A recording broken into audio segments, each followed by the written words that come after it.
तो इधर बारिश के कारण भीगी फसलों को लेकर सीएम नायब सिंह सैनी का बयान सामने आया है। उन्होंने कहा है कि गेहूं को ढकने के पर्याप्त इंतजाम करने के लिए अधिकारियों को निर्देश दिए गए हैं। इसके साथ ही सीएम ने आगजनी की घटनाओं को लेकर किसानों को सचेत रहने की अपील की है। सूचनाएं मेरे को मिली हैं और क्योंकि गर्मी है, गर्मी के कहीं स्पार्किंग, कहीं अन्य कोई चिंगारी से आग लग जाती है।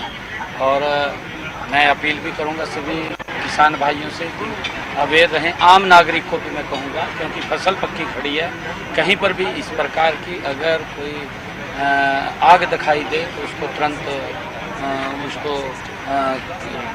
उसको बुझाने का काम करें और इससे सचेत रहें। मैं ये आग्रह करूंगा, क्योंकि प्राकृतिक आपदा भी कई बार जैसे मौसम करवट ले लेता है, मौसम खराब हो जाता है, तूफान आंधी आ जाती है और उसके साथ साथ बारिश भी आ जाती है।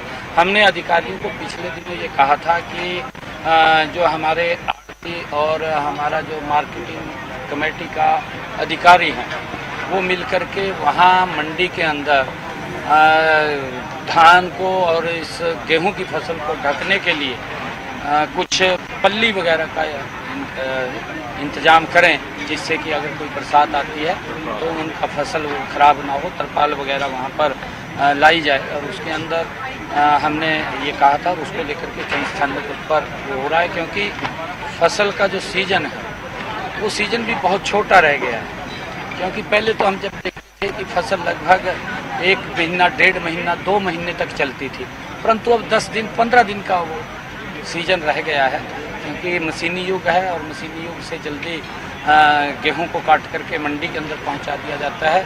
एक बार व्यवस्थाएं चरमरा जाती हैं, परंतु हमने उसको भी कि जो फसल शॉर्ट टर्म के अंदर आ रही है उसको कैसे काबू किया जाए, उसके लिए भी हमने अधिकारियों को और सोचने के लिए कहा है कि इसके ऊपर भी सोचिए, क्योंकि कैसे हम इसको काबू कर सकें।